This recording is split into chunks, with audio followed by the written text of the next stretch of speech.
Sonia is still unsure. She can't even remember if she told Garam that they would visit the secret garden. She knows that Garam wouldn't joke about such matters.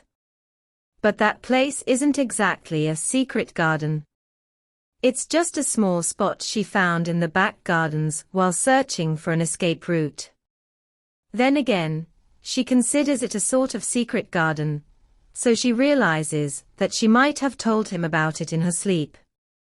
She informed Garam that the secret garden is located near the Flower Oath Palace, but they can no longer go there since that palace doesn't belong to her anymore. She feels sorry for Garam. He might have been looking forward to it and wanting to play there.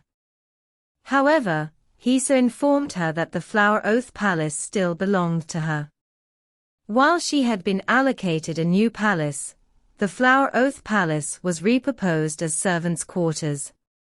Hisa mentioned that if this arrangement troubled Sonia, she could order the servants to vacate the premises immediately. Sonia quickly interjected, halting Hisa's suggestion, and reassured her that it was not necessary. She reasoned that it was acceptable for the servants to occupy the old palace since it was smaller in size. Moreover, she realized that having two palaces might stir jealousy among the palace residents once again. Hisa approached her, bearing a change of clothes. Sonia attempted to quell her racing thoughts as she accepted the clothing. With Hisa's assistance, she exchanged her garments, trying not to dwell on the situation too deeply. Recollecting that she already had Yoru and Mirani as her vigilant protectors, she felt somewhat reassured. Sonia inspected her new attire, a light summer dress that felt much more comfortable. Turning to Garam, she asked him if she looked nice, displaying the dress for his appraisal. Garam, mouth stuffed with cookies, glanced at her.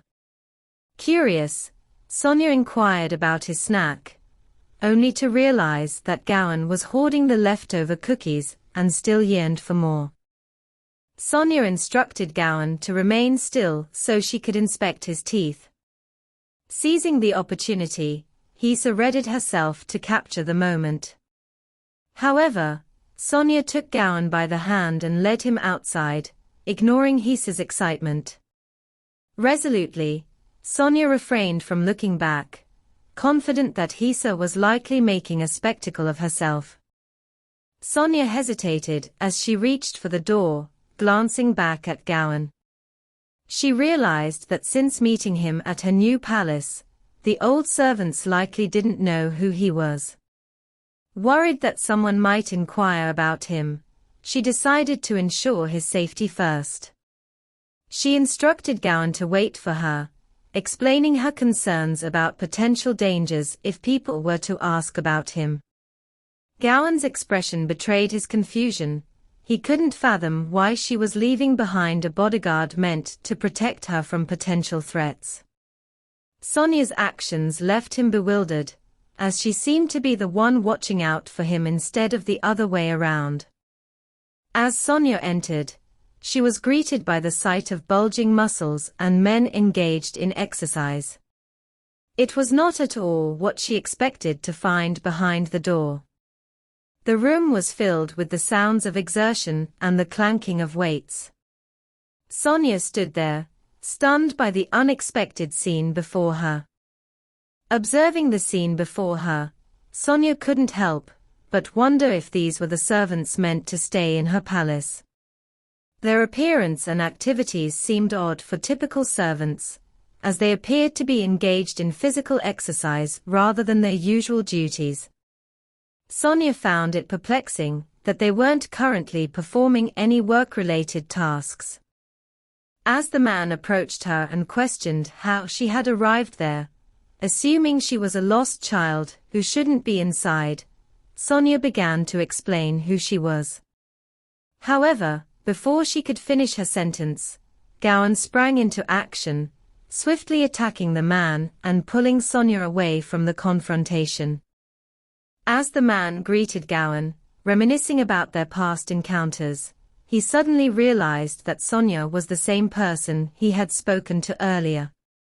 This realization prompted another man to join them, and they began whispering to each other.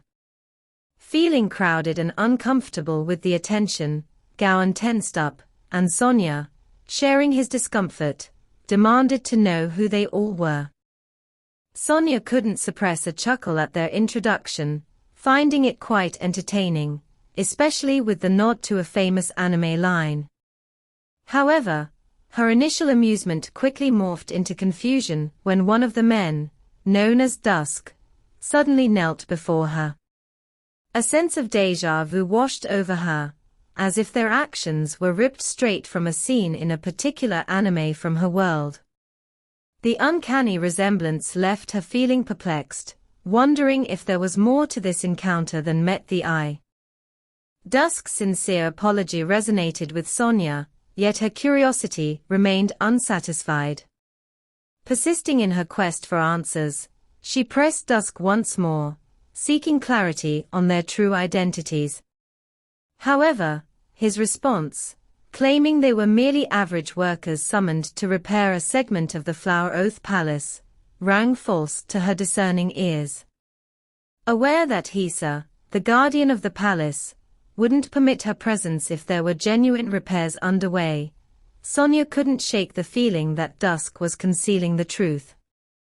A sudden realization dawned upon her, a chilling revelation that sent shivers down her spine. They were not ordinary workers, but shadows masquerading as such, hiding their true intentions beneath a facade of normalcy. The pieces of the puzzle fell into place as she connected the dots, recognizing them as the same individuals who had tormented Garam earlier. Their charade explained his peculiar behavior, and added a layer of unease to the already tense atmosphere. With a steely resolve, Sonia formulated her plan to confront those who had bullied Garam. Concealing her suspicions behind a facade of composure, she calmly addressed the disguised shadows before her. Feigning innocence, she casually mentioned that there were a few areas inside the Flower Oath Palace requiring cleaning, hinting that assistance was needed. By invoking Garam's name and suggesting his involvement, Sonia strategically lured them into her trap, laying the groundwork for her scheme to unfold. Unbeknownst to them, her seemingly innocuous request masked a deeper intent, to exact retribution for their mistreatment of Garam, and to expose their true nature for all to see. Everything is not going according to Sonia's plans. The shadows that she ordered to do the chores in the Flower Oath Palace seem to be enjoying the whole ordeal. She even thought that they were not even getting tired. She made them fix the 3 buildings in the palace, fill 100 jars, trim the garden, and run more errands on top of that, and despite that, everyone is still so lively. They are still asking for more tasks to be given to them, and it is annoying for Sonia. Even Yoru has already finished polishing the golden furnace. They are shining so much that Sonia can even see her own reflection when looking into them. Meanwhile, there is one who keeps on asking for tasks. It was Dusk. He told Sonia that he could do much better at the task he assigned to the other shadows. But Sonia told him that he didn't need to do anything and just rest. She looked at Dusk, remembering that Garam did not react when Dusk introduced himself to Sonia, which is why she excluded him from the punishment. However, Garam reacted harshly when Yoru introduced himself, while with Dusk, he calmed down. Which concludes that Dusk did not bully him. What Sonia can't understand is why he keeps asking for work. She thinks that Dusk is anxious, because he ranked the lowest among them, and perhaps he is used to being ordered around by others and doesn't feel comfortable resting while his supervisors are doing some hard work. She decided that if the other shadows also picked on him, she would take responsibility for him. Moments later, Sonia almost got blinded by too much sparkling from the golden furnace. Yoru is even balancing them on top of each other on his shoulders.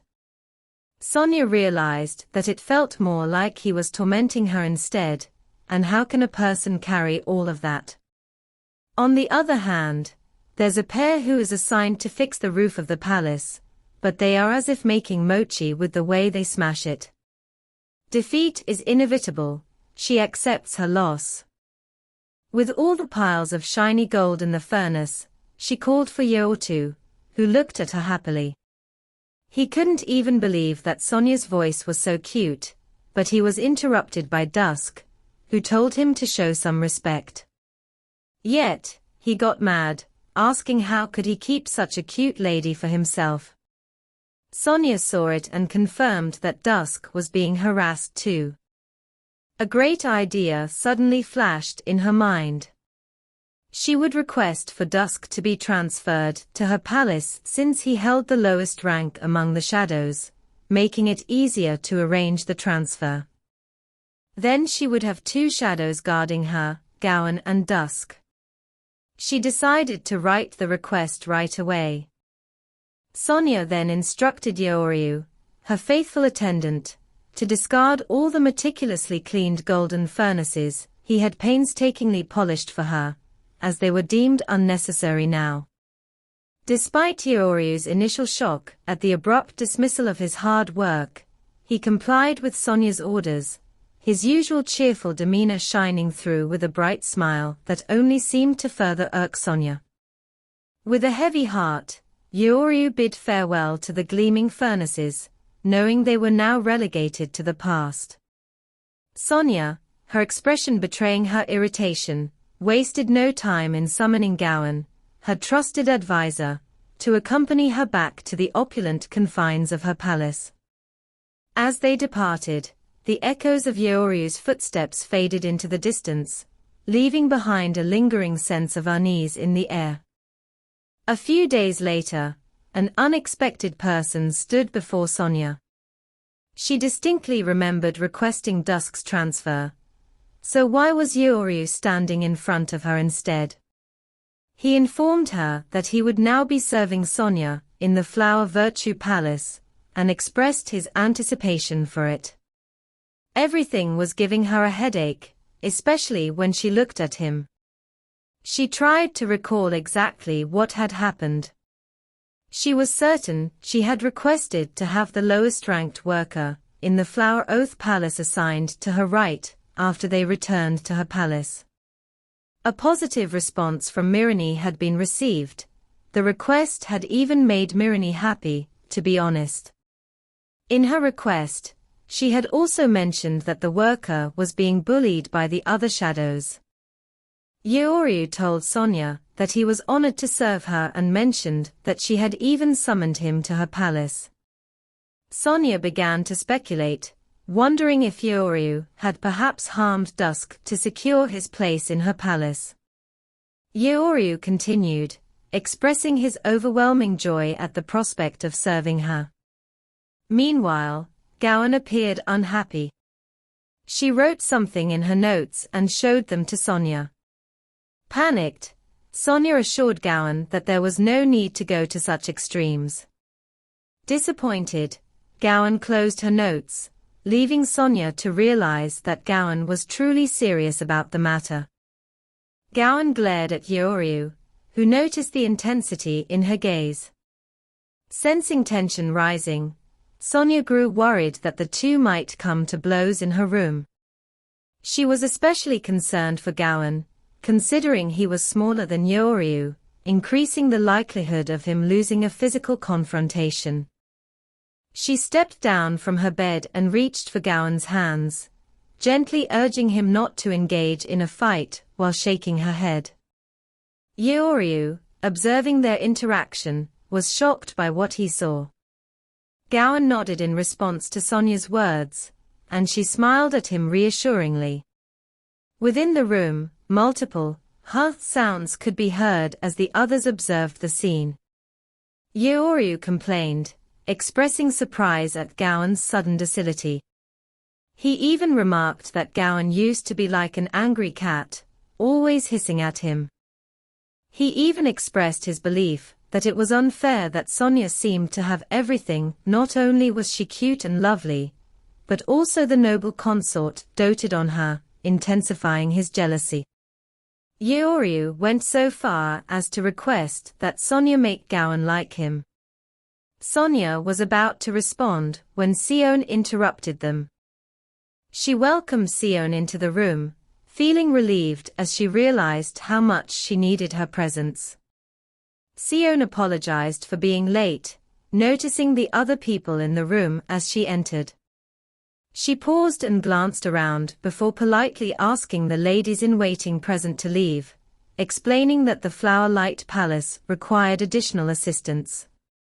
Cion assured them that she would personally inform them when they could return to the Flower Virtue Palace. The ladies bid farewell to Sonia and exited the room. Sonia is worried. She doesn't know what is happening or why Xiao is kicking out the ladies-in-waiting. The ladies-in-waiting protect her, and she relies on them, but Cion kicks them out without asking her. She is thinking that it is possible that one of the other consorts is trying to sabotage her, or someone framed her, making the empress regnant mad at her. That is the only reason she can think of. Another reason could be that she bothered someone recently. She's afraid that since the other consort is adamant, the empress will decide to get rid of the grass consort, who is her. Another thing that she is scared of is being abandoned again. When the servants were finally out of sight, Cion looked at them. She glanced at Hisa, who was standing on the side, telling her that she was sure that she was used to it by now, and the others nodded in agreement.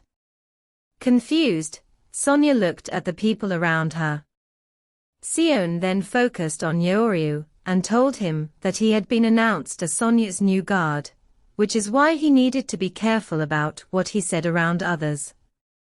She also added that if Yoru continued to act the way he was, even a child would realize who he truly was.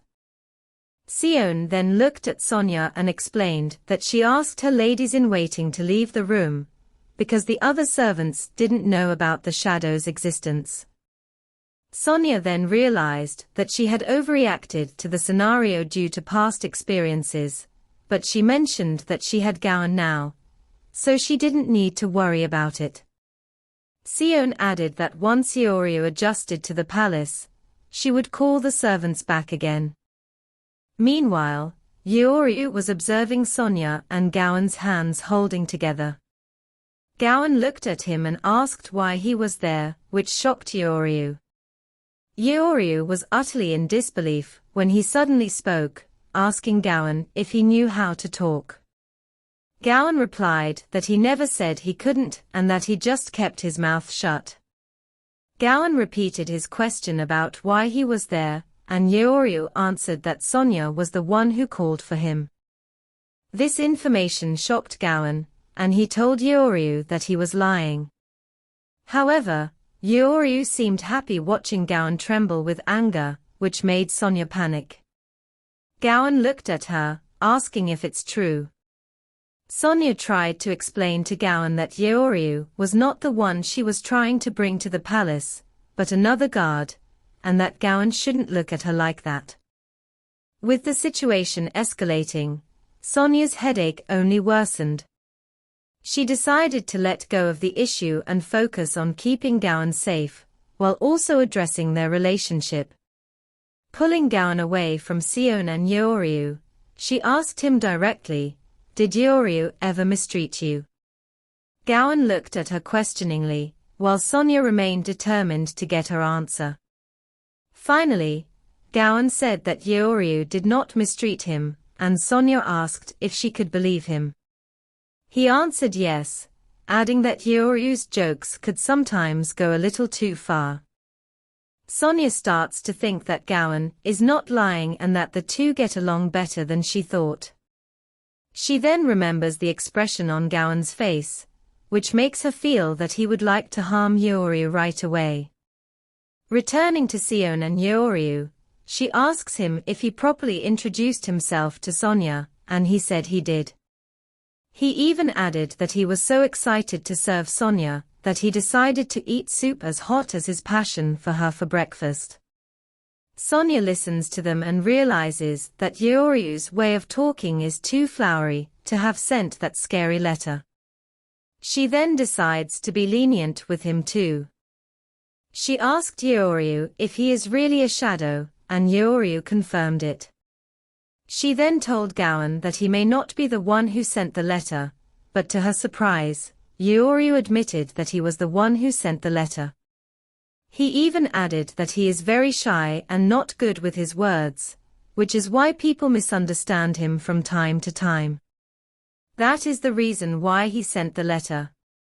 Sonia can't believe that the said letter came from a shy person like he was saying. Sonia snapped because of this. Yoru assured Sonia that she doesn't need to worry since Dusk trained him harshly when he heard that he was coming to work for Sonia. Poor Dusk, he really wanted to work for Sonia, and he is upset he was not chosen. Same Dusk. Same. Yoru even added that he is sure that Dusk is so disappointed and envies him. Sonia realized that now she has more baggage on her back. Having someone yapping non-stop, she will definitely not get any rest. Sonia was about to say something when she was stopped by Yoru again and asked who Garam is, since she's been calling Dawn Garam. He said that it is his first time hearing the name Garam. Interrupting Sonia made her really angry with Yoru, and he immediately noticed that. He kneeled in front of Sonia, asking for apologies, raising his pinky finger as if offering to cut it, even asking her which finger he should cut. Cion screamed, asking what he was doing in front of Sonia angrily. Yoru dumbly asked if he was not allowed to use a knife, even though it is small, in front of Sonia. Cion screamed at him, telling him it is not allowed, and if he did not stop, she will definitely send him back. Do it, Cion, and bring Dusk, please, Sonia thought. Sonia turned to Garam, realizing that Yoru was the one who taught the 12-year-old something so vile, when she recalled the previous incident. Yoru was laughing when Cion grabbed him and forcefully dropped him. Sonia even cheered for Cion, but Yoru was able to dodge and stand up afterward. Cion was throwing threats at him, saying he should behave, and if he does that again, she will personally send him back. Sonia was so happy and proud of Cion. She knew that she was better than 100 shadows. After all the ruckus, Hisa finally got a chance to ask if Sonia would like to have some snacks. Garam cutely assisted Sonia up to her bed. Hisa watched them and realized that Sonia was quite strange since she brought another shadow, who was disguised as a worker, and that she didn't even get scared when Yoru brought out a knife in front of her. Most importantly, she was no longer afraid of Garam and even had him doing what she wanted. She wondered what Sonia was planning inside her little head. She also realized that it had been some time since she started serving her, yet Sonia still managed to surprise her. As Cion bid her farewell, Sonia couldn't help but feel a pang of sadness at the thought of her departure. Despite the brevity of their time together, Cion had become a trusted presence in Sonia's life, offering support and companionship during her stay. Sonia expressed her gratitude to Cion, acknowledging her invaluable role and wishing her well as she returned to her duties serving Yoru. Shocked, Cion asked Sonia if she had been thinking all this time that Cion would eventually leave her, and if she had been silently enduring the pain without showing it. Sonia denied this and reassured her that she was only looking after her because of Yoru's orders, and that she would indeed return someday. She also mentioned that perhaps Cion hadn't realized how troublesome she could be, always getting attacked and falling ill. She rushed to Sonia and wrapped her arms around her, expressing that she didn't want to go anywhere. Rather, she emphasized that she wouldn't leave Sonia's side and promised to always be there to protect her. Sonia responded with happiness, expressing her understanding and gratitude towards Cion. A commotion is erupting now regarding Gawan's identity, and Yoru is struggling to accept that Gawan is also Dawn. He finds it unfair, recounting how whenever he tried to engage with Gawan, he would simply ignore him with disdainful glares.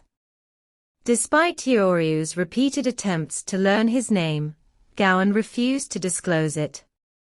Frustrated, Yoru grabbed Gawan, declaring his intention to address him by the same name, but Gawan retaliated by slapping him. Crying, Yoru reminded Gawan that he was the one who gave him the name Dawn and expressed his disbelief that Gawan wouldn't disclose his real name to him.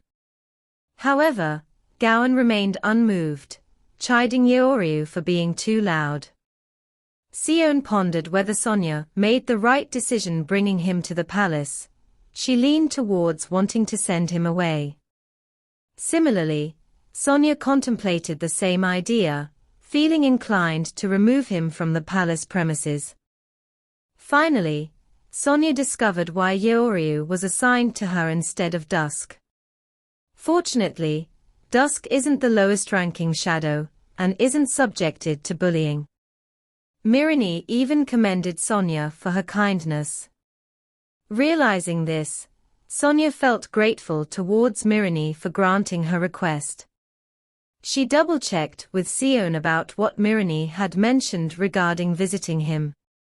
Cion confirmed that Mirini had said there was no need to write a letter next time, and he would be delighted to have her visit anytime. Moreover, Cion added that Mirini even suggested she could visit him that day. Sonia realized that Mirini was subtly pressuring her to visit him, knowing it would cut into her precious nap time. Yoru then questioned Sonia if she had requested Mirini to assign him to her palace. Impressed by his sudden shift in demeanor from earlier depression to his usual noisy self, Sonia considered that perhaps Yoru wasn't as unintelligent as she initially believed.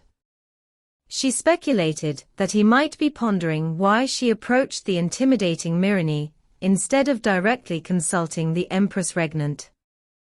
The empress regnant may hold the title of the kindest person in the entire empire, but one should not be misled. When it comes to delineating between personal and official matters, they maintain strict boundaries. Despite occasional displays of sympathy, their sentiments toward others typically remain limited. Therefore, when it was time for me to make my request, I harbored no illusions about receiving special treatment. I anticipated their refusal, expecting it to be polite but firm. Additionally, it was peculiar that she sent Gawan to Sonia. This discrepancy prompted me to approach Mirini, given his and Yewa's leadership roles among the shadows. Naturally, there was no need to divulge these reasons to Yoru. Feeling a sense of urgency, she decided to express her gratitude to Mirini immediately for the favor he had granted her. Informing her ladies-in-waiting of her plans, she announced that she would be visiting Mirini for the time being, and she only brought Gawan and Yoru along with her. Yoru walked happily, trailing behind Sonia. Glancing around, she noticed Yoru was correct about the peach blossoms. Although they had all fallen, their sweet fragrance still hung in the air. Perhaps it was due to the legend passed down in Ciora.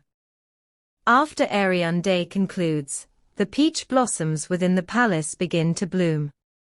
Throughout the week, they bloom and eventually fall, occasionally accompanied by the visitation of a special guest. Among the fully bloomed peach blossoms, a crying baby is said to appear, known as the sacred infant. It is believed to emerge as if descended from the heavens, and is rumored to manifest in abandoned gardens on occasion as well. If someone manages to soothe the sacred infant's cries and elicit laughter, it transforms into a radiant mass of light and vanishes. Subsequently, good fortune is said to befall the year in which the sacred infant laughs. Hisa even mentioned that the sacred infant isn't merely a legend. There have been numerous documented cases of its actual appearance. However, neither the previous incarnation of Sonia nor the current one has ever witnessed it. This year marks her first Arion day since awakening as Sonia, yet the sacred infant never makes an appearance in the novel before her demise. According to the storyline, Sonia resides in the palace for 4 years, implying that she likely won't encounter it until she is at least 12 years old. However, the question remains, can she survive until then? To her surprise, a voice called out her name, and upon turning, she found Yoru, beaming with a warm smile. Sonia greeted the empress regnant, and Yoru expressed her concern about Sonia spending the entire day in her room. With affection, she inquired if Sonia's feet were sore or if the sun was too harsh. Sonia realized that Yoru was once again displaying her maternal care, and thanked her for her thoughtfulness. Yoru suggested constructing a cover over the paths for her comfort, but Sonia feared that Yoru might actually command people to build it. Politely, she insisted that such measures were unnecessary, and Yoru promptly understood and respected her decision. As Yoru mentioned wanting to give her something, Sonia's mind raced with possibilities. Yoru had consistently showered her with gifts during her visits, regardless of Sonia's reaction.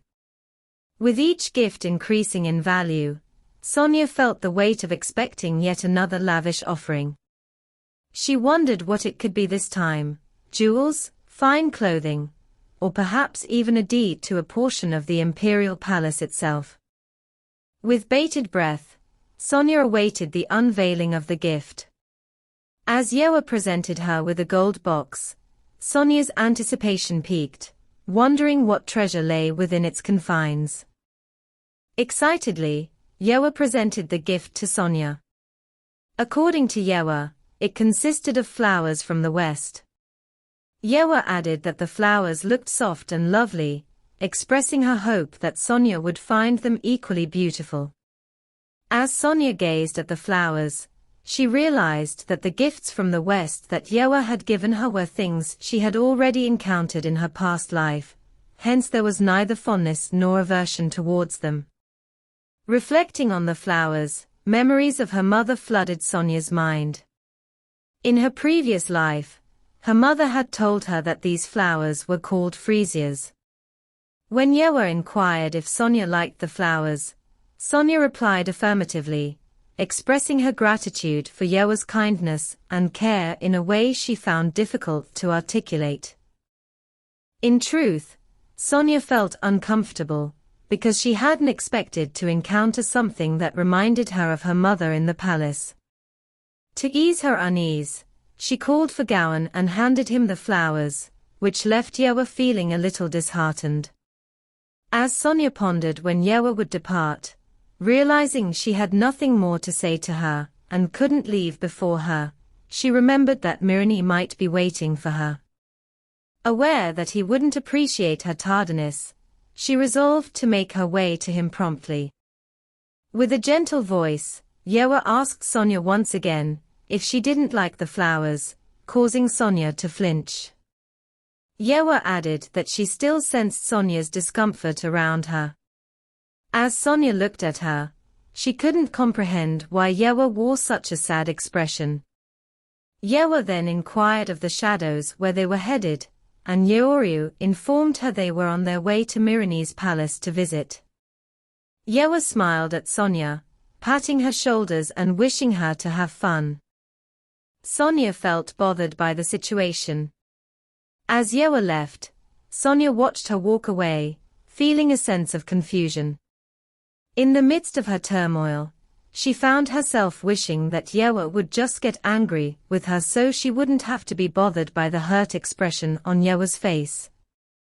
Sonia wondered if Yoru's emotions were genuine, or if she was merely putting on an act. Lost in her thoughts, she failed to notice Mirani calling for her attention. Startled, she turned to him as he asked if she was all right. Mirani expressed his concern, noting that Sonia seemed lost in thought and wasn't responding to him. He inquired about the cause of her deep contemplation. Sonia apologized to Mirani, but he then asked if she had encountered Yoru on her way to his palace. Admitting that she had, Sonia was surprised when Mirani revealed that he knew because he could sense her energy nearby. As Sonia contemplated her discomfort around Yoru, Mirani asked if Yoru had done something significantly wrong to her in the past. Sonia honestly replied with a no. Mirani reassured her, mentioning that Yoru might simply be clumsy in expressing her emotions, but she genuinely cares for Sonia. He then requested Sonia to consider giving Yoru another chance. Sonia pondered over Mirani's words, realizing that he believed Yoru truly cared for her. After asking Mirani if he was in love with Yoru, Sonia waited anxiously for his response. When he answered, she blushed, a smile spreading across her face. In that moment, she realized that indeed, Mirani was in love with her. However, there was something deeper at play. There was a secret tied to falling in love with someone from the Arion family, particularly Yoru. It pertained to the power inherent in the Arion imperial lineage, a power that few people were aware of. The power of the Arion imperial family remained shrouded in mystery, with only rumors circulating about its existence. Despite its enigmatic nature, it was believed to have been bestowed upon the first emperor by the dragon, who was considered the root of all powers in Cion. This power was rumored to surpass even that of the 7 founding clans. In the intricately woven fabric of Cion's society, the descendants of noble clans were often used as consorts according to the rules of the land. Despite possessing potent psychokinesis, descendants of the Yoru clan never attempted to rebel against the imperial family. The reason behind this apparent contradiction lay in the extraordinary power wielded by the Arion family. They had the ability to make everyone fall in love with them, yet they themselves could never truly love another person. This unique dynamic explained why Sonia found it difficult to trust Yoru's actions. Despite the kindness Yoru displayed towards her, Sonia couldn't bring herself to fully trust her. The knowledge of the Arion family's power cast a shadow of doubt over Yoru's intentions, leaving Sonia wary of her every gesture. Sonia's awareness of this secret power stemmed from her past life, where she had read about it in the novel. This power was tightly guarded by the imperial family, and they rigorously trained their heirs to ensure that nobody discovered this flaw. In theory, the Arion heirs were considered the epitome of ideal rulers within the empire. Despite Yoru's efforts to love everyone equally, as she had been taught, conflicts behind the scenes persisted. Sonia was certain that even though the empress regnant pretended not to know what was happening, she hoped that the consorts would quietly resolve their own issues. This facade of harmony masked the underlying tensions and power struggles within the imperial court. Sonia harbored a deep-seated desire to avoid following the same path as the original Sonia depicted in the novel. She found herself constantly on edge in the presence of Yoru's feigned kindness, yearning for a resolution that would alleviate her discomfort. Despite recognizing that Yoru's affairs were none of her concern, the proximity of Mirani compelled Sonia to ponder the potential repercussions if he were to discover Yoru's inability to love him. Her thoughts wandered to the potential reactions of Garam, the other consorts, the servants, Cion, and Yoru's numerous supporters. Sonia contemplated the emotional toll of loving someone who could never reciprocate those feelings, empathizing with the profound sense of longing and unrequited affection that would ensue. The prospect of such heartache weighed heavily on her mind, stirring a mixture of sympathy and apprehension.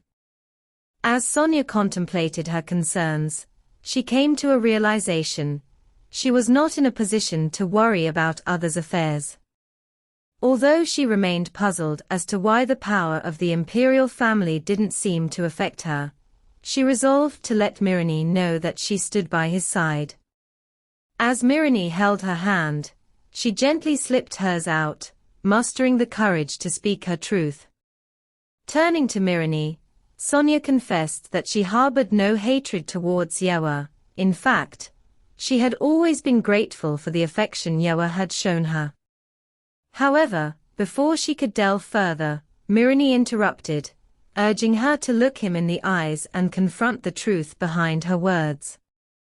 Mirani gently knocked Sonia's head, expressing his disappointment at her attempt to deceive him. Sonia winced as she held her head, listening intently to Mirani's words. He lamented that while he had heard raising a child was challenging, he hadn't anticipated it would be so tedious. Sonia felt the urge to protest, wanting to defend herself by pointing out that there was no other child as calm and easygoing as her. However, she also recognized the playful teasing in Mirani's words when he referred to her as a rascal. Despite wanting to retort, Sonia knew better than to talk back and remained silent, absorbing Mirani's gentle admonishment. Mirani smiled warmly at Sonia, acknowledging her continued hesitancy to fully trust them. He reassured her, admitting that they were not perfect, and that even adults didn't possess all knowledge about the world.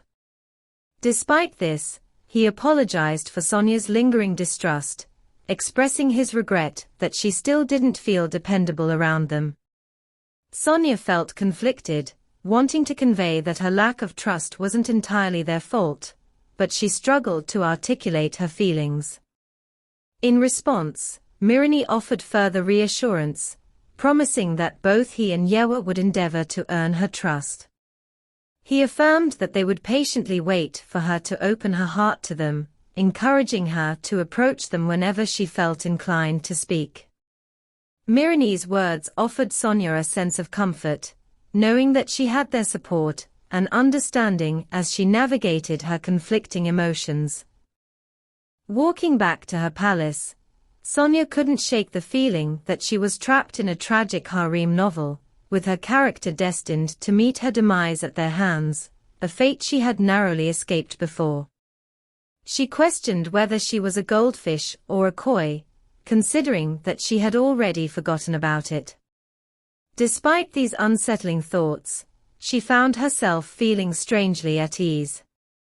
Clutching the bag of cookies gifted to her by Mirani, she couldn't help but recall that Yoru had also given her cookies. This small detail served as a reminder of the conflicting emotions swirling within her: gratitude mingled with suspicion, trust intertwined with doubt. Sonia couldn't shake the feeling that she was teetering on the edge of a precarious existence, unsure of whom to trust or where her path would lead. Sonia settled beneath the shade of a sprawling tree, her mind still consumed by questions about why everyone treated her so kindly. Despite the warmth of their gestures, a voice deep within her persisted, questioning whether it was time to trust Yoru.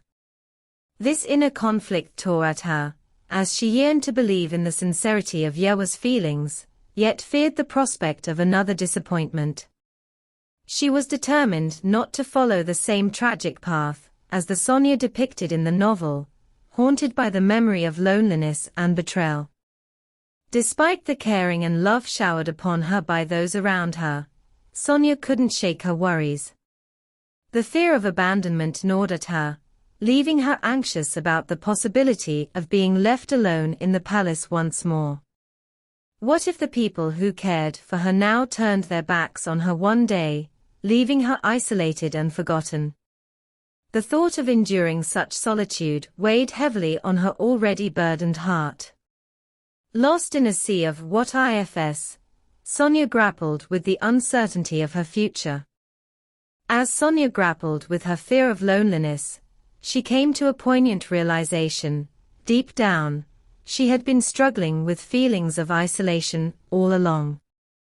Building meaningful relationships felt like an insurmountable challenge, leaving her adrift in a sea of uncertainty. Lost in her contemplations, she was startled from her reverie by the rustling of bushes ahead. To her amusement, she discovered Yoru and Garam attempting to conceal themselves, their attempts at secrecy utterly transparent despite their designation as shadows. This light-hearted moment served as a reminder that, despite her fears and uncertainties, she was not truly alone. In the presence of companions, however unlikely, Sonia found a glimmer of hope amidst her inner turmoil. As Sonia prepared to speak, a voice from behind caught her attention. Turning around, she was surprised to find Garam standing there with a wide smile. Returning his greeting, Sonia watched as Yoru and Garam remained hidden. Garam asked if he could join her, and Sonia agreed. With his tail wagging like a big puppy, Garam happily settled beside her. When Sonia confided in him about feeling depressed, Garam panicked, unsure of how to help. Attempting to lift her spirits, he offered to show her his two-headed fire bird. Concerned that it might inadvertently cause harm, she politely declined his offer. Seeing Garam's disappointment, Sonia appreciated his effort to cheer her up. She gently patted his back, and in his confusion, Garam thanked her. With a warm smile, Sonia assured him it was no trouble at all. Garam smiled at Sonia affectionately, his expression filled with adoration. However, Sonia couldn't help but find his demeanor somewhat foolish, wondering why he was grinning like a fool. Gathering her courage, she decided to ask him directly why he was so fond of her. Caught off guard by the question, Garam stammered in shock, unable to formulate an immediate response. Blushing furiously, he eventually mustered the courage to ask Sonia if his affection for her was too obvious. Taken aback by his reaction, Sonia couldn't help but tease him, suggesting that his fondness for her would have been less conspicuous if he had declared it loudly in the middle of a marketplace. In response, Garam insisted that he had been trying to be subtle about his feelings for her. However, Sonia disagreed, pointing out that his actions were far from subtle. With a playful smirk, she encouraged Garam to reconsider his definition of subtlety. As Sonia waited for Garam's response, she couldn't help but feel a sense of impatience creeping in. Watching him ponder her question, she couldn't fathom why it seemed so difficult for him to come up with a reason. In her own thoughts, Sonia wondered if perhaps her reserved demeanor made it challenging for others to love her. She considered herself to be a child who didn't often smile, act cute, or display maturity beyond her years, which she believed might make it harder for others to feel affection towards her. Finally, after what felt like an eternity, Garam found an answer to her question. Sonia was puzzled by Garam's declaration, unable to comprehend why he would be fond of her. She questioned him, seeking an explanation for his affection. Garam simply replied that he liked her, offering no further justification. Perplexed, Sonia expressed her confusion, unable to grasp the basis for his feelings. She even listed qualities about herself that she believed would be off-putting to others, expecting him to reconsider his fondness. But then Garam just pinches both of her cheeks, telling her that she is right. She doesn't smile and runs around the place.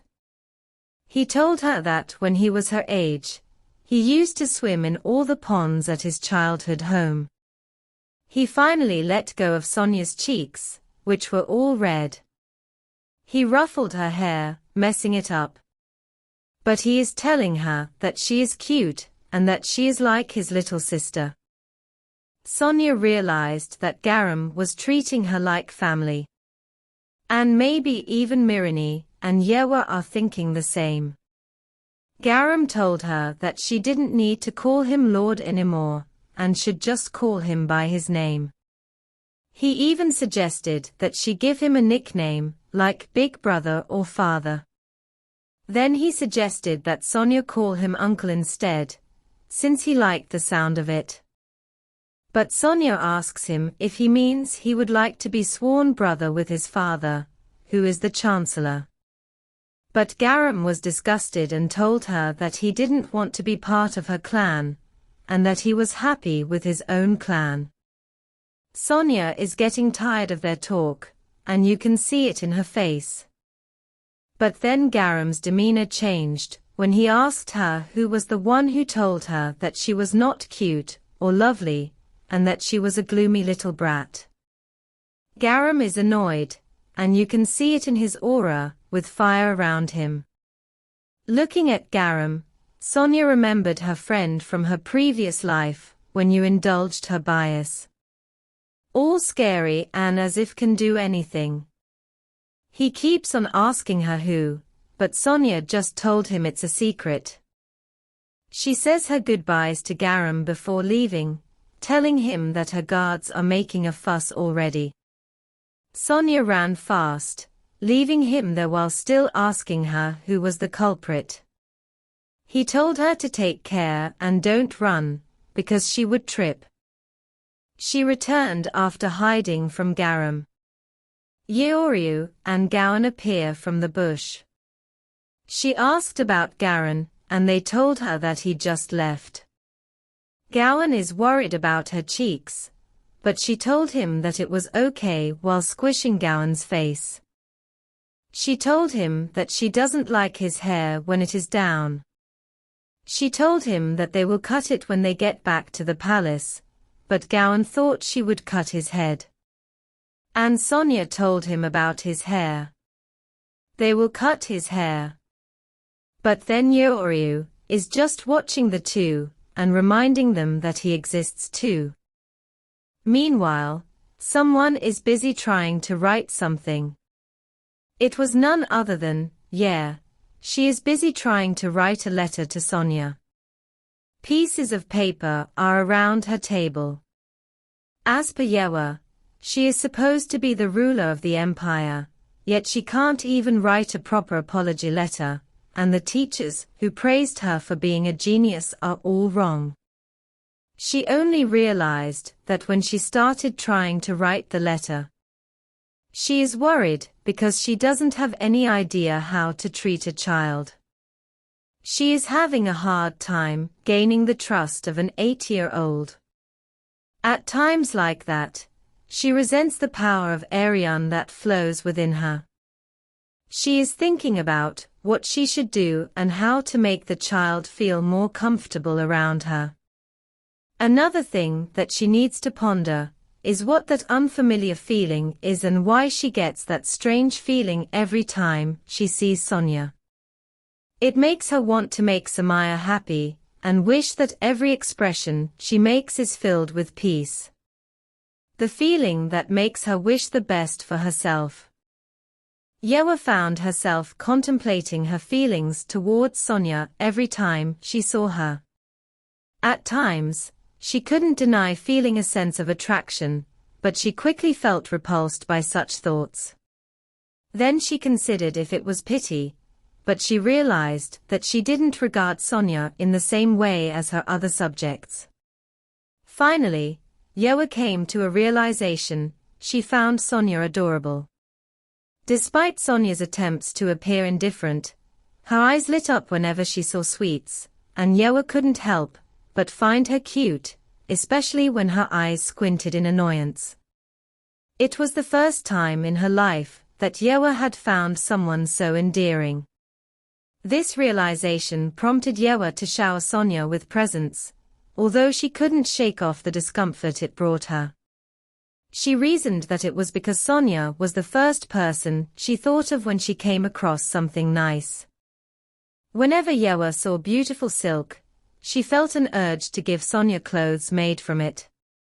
Delicious desserts made her want to feed them to Sonia, and seeing beautiful flowers made her want to decorate Sonia's room with them. However, despite her efforts, Sonia never smiled at her, even though Yoru knew she had a pretty smile. Yoru couldn't help but wish that Sonia had grown up in a normal environment, where she could experience the full range of emotions like other children, including crying and throwing fits. Yoru also pondered over the expression that Sonia always wore. It seemed as if she had lived for several decades, bearing the weight of the world on her shoulders. Yoru couldn't help but wonder if there was any way for her to change that expression, to bring a sense of lightness and joy back into Sonia's life. A bright idea suddenly dawned on Yoru, as she considered the possibility of Sonia being like her own child. She began to reflect on whether she was caring for Sonia in a maternal manner. Despite never having experienced genuine love from her own parents, Yoru had learned what parents should feel for their child. She realized that her eyes and heart were drawn to Sonia in a way that felt deeply familiar. Contemplating this further, Yoru wondered if this was how it felt to have a child, to feel a profound sense of attachment and responsibility. After much thought, she finally concluded that what she felt toward Sonia was indeed motherly love. With this realization, Yoru knew she would need help before she could continue to act on her newfound maternal instincts. She walked over to the stack of books on childcare that lay on her bed, books gathered from all over the world, determined to educate herself further before taking any further steps. The next day, Sonia was holding a letter, her expression unreadable. Cion and Hisa couldn't figure out what she was thinking as she stared at the letter. Hisa was about to ask her when suddenly Sonia dropped the letter, clutching her head in distress, shocking the two women. Sonia erupted into a tantrum, pulling at her hair in frustration. Cion, deeply concerned, urgently asked her what was wrong and what was happening, urging her to calm down. But Sonia's mind was in turmoil. How could she possibly calm down when she had just received a letter from Yoru, someone who supposedly didn't understand love, yet had written such a heartfelt apology? The letter was filled with considerate word choices and sweet, intimate phrases, and it sprawled across multiple pages. Sonia couldn't help but question whether the setting she was in was truly the one from the novel she had read. It seemed as though the plot had already started to change, leaving her uncertain and bewildered. As Sonia thought about it further, she began to realize that the consorts had indeed been fighting less than before. Previously, the palace had been filled with tension, and she had lived in constant fear. However, recently, there had been a noticeable peace settling over the palace. It wasn't just the regular consorts. Even the conflicts between Garam and Mirani seemed to have subsided. In the novel, Garam used to provoke fights with Mirani until his allowance was cut off, forcing him to apologize to Mirani to have it reinstated. Yet now, the two of them didn't seem to quarrel as frequently as they had in the story. Sonia couldn't help but connect these changes to her own behavior. She wondered if her altered actions were the reason behind the sudden shift in the empress regnant's attitude and the reduction in conflicts among the consorts. It seemed to be the only logical explanation for the significant changes occurring within the palace. "I'm sorry if the gifts I sent you so far made you uncomfortable," Yoru's words echoed in Sonia's mind, causing her head to spin with confusion and uncertainty. If the story she knew was wrong, and if Yoru was indeed capable of thinking and feeling like normal people, then what had she been doing all this time? Sonia grappled with a whirlwind of emotions. She couldn't help but feel a pang of hurt, but she also recognized that it wasn't entirely her fault. Yet, what should she do now? Sonia questioned whether Yoru had truly changed, or if she was simply putting on an act. And if she was acting, what was her motive? Sonia couldn't shake the feeling that there was more to this situation than met the eye. Perhaps it was somehow related to her clan, she speculated, but she couldn't be sure. Lost in a sea of uncertainty, Sonia struggled to make sense of the sudden turn of events, and what it meant for her future in the palace. In the world of the imperial court, there were two primary reasons why the empress regnant took in consorts. The first was to produce heirs, ensuring the continuation of the imperial lineage. The second reason was to leverage the power of each consort's clan for the benefit of the imperial family. Each clan possessed unique abilities, and the imperial family sought to harness these abilities through the unconditional love that consorts felt for them. Sonia, being from the Yoru clan with their powerful psychokinetic abilities, was likely seen as a valuable asset to the empress regnant. She suspected that Yoru's sudden kindness towards her was motivated by the desire to gain access to her clan's powers. With this realization, Sonia felt a sense of clarity and resolve. She decided to pay Yoru a visit, eager to confront her and uncover the truth behind her intentions. With a heavy heart, Sonia resolved to confront Yoru and reveal the truth, that she had no real power or ties to her clan, that she was an illegitimate child. She planned to lay everything bare, disclosing every detail of her past and her true identity. However, Sonia couldn't shake her fear of the consequences. She worried that after learning the truth, Yoru would see her as a useless consort and cast her out of the palace. The thought of being expelled and forced to return to Cion filled her with dread. Desperate to avoid such a fate, Sonia resolved to plead with Yoru not to kick her out. Perhaps she could be accepted as a lady-in-waiting instead, a position that, while less prestigious, would still allow her to remain within the palace walls. It was a humbling prospect, but Sonia was willing to do whatever it took to avoid being cast aside and forced to live in obscurity once more. As Sonia reflected on her time in the palace, she realized that despite the challenges and uncertainties, there were also moments of joy and friendship that she would cherish forever. She had proven to herself that she could navigate this world on her own, and if she had to leave the palace one day, she was confident she could handle whatever life threw her way. Unable to contain her curiosity, he so eagerly inquired about what was troubling Sonia. Sonia simply reassured her that she was fine, not wanting to burden her friend with her own concerns. However, Cion approached Sonia with a gentle sweetness, asking if she could hug her. Sonia, touched by the gesture, nodded silently, allowing herself to be enveloped in Cion's embrace, finding solace in the warmth of her friend's affection.